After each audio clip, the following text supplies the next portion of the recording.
Hey, GW coming to you live. Hey, I want to talk real quickly about the Ray Donovan movie.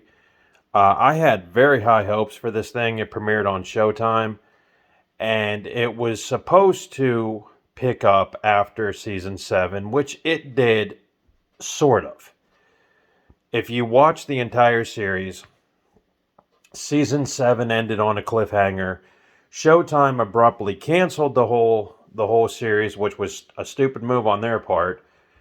But I understand you have to cancel some stuff to make way for new stuff. That I get. But couldn't you have? I mean, Showtime should have actually waited till the series was completed. But I get it. I get it. Maybe it wasn't pulling in the ratings as much as it should. But in any event, the series went off the air right after the season finale at season 7. Excuse me, and it ended without closing many plot points and plot holes. So earlier, I think in October, Showtime announced that Ray Donovan, the movie, was going to be coming exclusively to Showtime. And we were all, Ray Donovan fans, we're all sitting there like, yeah, maybe they'll do something awesome. Maybe they'll knock this story right out into the park, and we can really, settle back in and see what's going on. Guys, we didn't get a home run. We didn't get a home run, and we did not get much of a closing toward anything. We watched the movie, and basically, the way that the movie was done, it's scattershot to say the least. And when I say that, I mean that it jumps around all over the place. It goes from current events back to when Ray was a little kid, when Ray was starting to be a fixer. It also flashes to his dad, Mickey. And if you're a long time, fan of the series, you really don't need their backstories explained. Ray's trying to, sort of fix situations that are bad. Mickey's evil and corrupt. We don't need half of a movie of a backstory, but I get why they put it in there. But even at that, it should never have been half of the film. The other guys, they play a minor part. The girl that played Bridget was in the movie for a total of probably 7 or 8 minutes. When she's usually in an hour episode, probably a good 20, 25 minutes. But again, I get it. Not every scene can involve the characters. We were given really no clarity on anything. And we all wanted to see Ray Donovan kill his father. That's what the 7th season was leading up to. It was leading up to a final confrontation or some type of confrontation where you knew something bad was going to happen. We didn't get that. If you haven't seen the movie, I'm not going to spoil the ending for you. But you go into the movie going, all right, you know what? Ray's going to end up killing his dad. The movie takes a complete curveball and left turn, rather, not curveball, and throws you with something and you're like, huh? But I get it. Maybe Ray's character was put through enough. Maybe the writers and Liev Schreiber, maybe they said, you know what? This guy has reached the depths of torment. Let's just do this to free him. I was very, very disappointed in the film. And I actually, like most of you guys, I actually recorded it. I didn't stay up to watch it. And I'm glad I didn't. Now, the only saving grace from this whole series was after the movie was over. I don't know what kind of reviews it got, but I'm a longtime Ray Donovan fan. I hated this thing.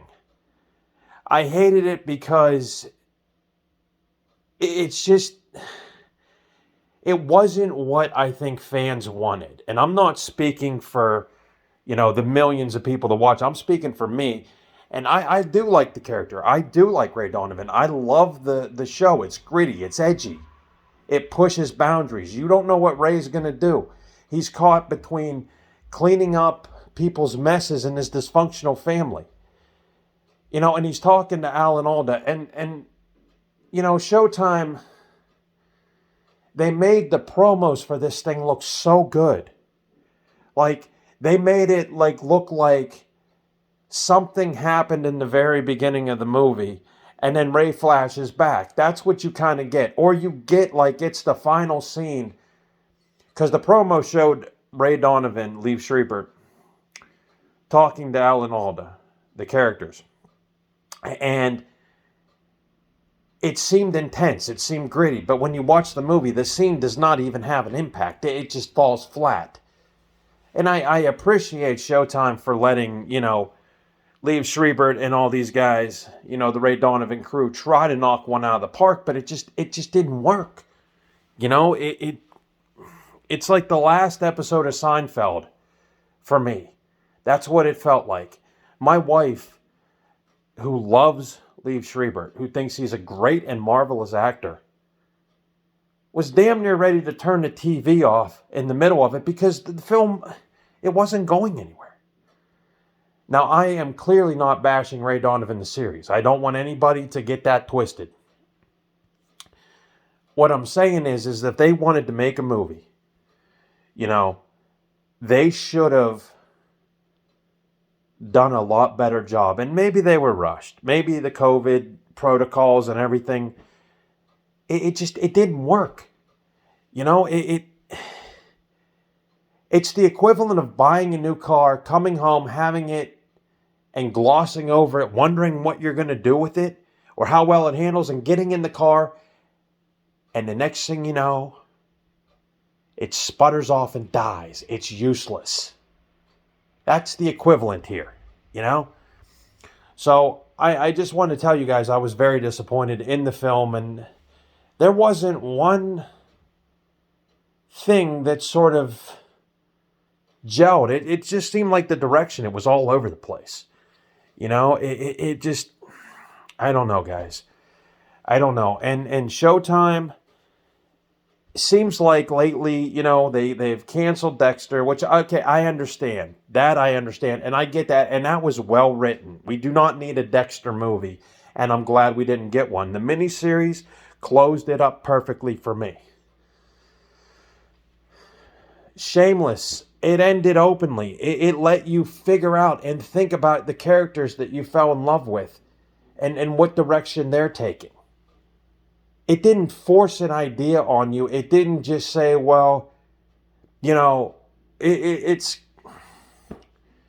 for lack of a better term, the Ray Donovan movie was like leading a horse to water and finding out it was vinegar. That's basically what you get. So I was not happy about that, and I didn't like it. It's disgusting, nasty. Although I have been watching Lost. I got to tell you, me and my wife are well into that. And I already know that the ending is probably not going to satisfy everybody, but some of these episodes are pretty awesome. Some of the flashbacks, how all these people got on the plane, is great. And I'm really into it. And I do not want anybody spoiling it for me. So beyond that, we had Snowmageddon yesterday. We got ice. My buddy Tyler's out there. He's scraping off some ice. He's my neighbor. He's a cool cat. I took my wife to work today. I took today off, and the roads were pretty treacherous this morning. I'm not going to lie. But I've been home. The Olympics are going to start. I think they started last night, maybe. I don't know. The opening ceremony might be today or tomorrow. I don't know. So I might be in tune with that. And excuse me. I did watch a good horror movie.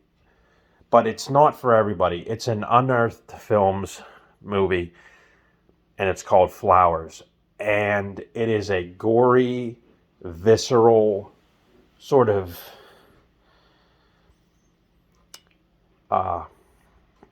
you can't even describe this movie. You just have to watch it, but it has no dialogue. But it reminded you if Trent Reznor and Fred Vogel made a movie with a haunting score instead of dialogue. It was really gory. It was really great. I can't even describe it to you. But definitely check it out. And Unearthed, before if you guys jump into this horror bandwagon, I want you to know Unearthed puts out some of the most disgusting, vile, controversial, hardcore hitting horror there was. I watched a movie that they had done a couple of years ago called Hate Crime. It looked good. I'm like, you know what? It looks like a shock movie. I'll check it out. My buddy Charlie, I gave him a copy of it. And he said, looks like it comes from a liberal arts school with a very, very, what's the word I'm looking for? Tolerant film school teacher. Basically, Hate Crime is about a Jewish kid who's celebrating his birthday, and neo-Nazis high on crystal meth break into the house, and I'm not even going to go into what happens next. It's pretty nasty. They also have bought the rights to a Serbian film, which if you haven't seen that film, that is a very controversial movie. There is an uncut version that if you guys read up on it, I'm not even going to address what's in there.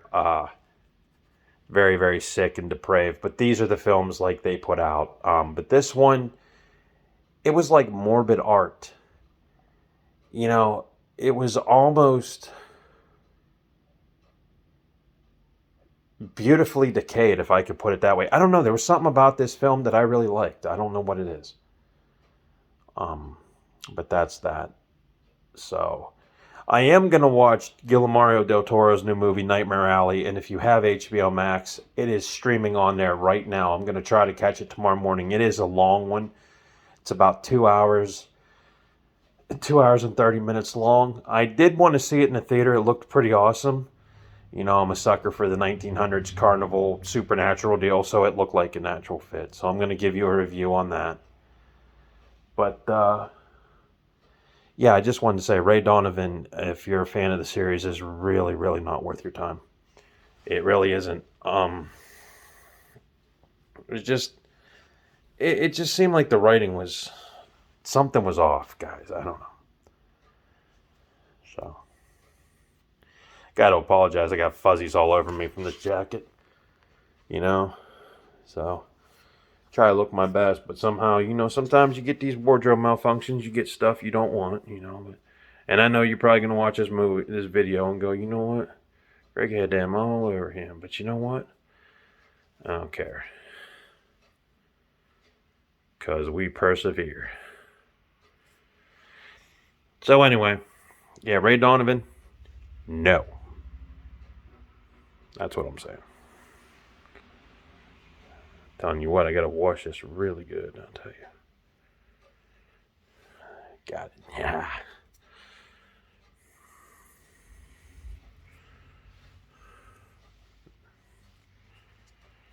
Yeah, what you don't want is all them fuzzies floating in in your shirt right there. You get all messed up. But anyway, minor discrepancy. You know, we persevere. But yeah, the only other news I got is Elden Ring's gonna drop. I'm gonna check that out. And the new WWE game. I do want to address this for just 1 second. Last year, you know, we didn't have a WWE game. Year before that, we had WWE 2K20, and apparently that was the worst game. Had bugs everywhere. So I was skeptical. And I'm glad they did rebuild the engine of the gameplay. You look like you can fight backstage. They also brought back the NWO, which anybody who knows me knows I'm down with those guys. I don't care. I grew up watching them guys. And it definitely looks different. So if you're on the fence about it, I would say just dive in. Now, I could be very wrong, but I think 2K has learned from their lesson. They do not want to put out another crappy product. So definitely check that out. And finally, the Texas Chainsaw Massacre is about to debut on February 18th on Netflix.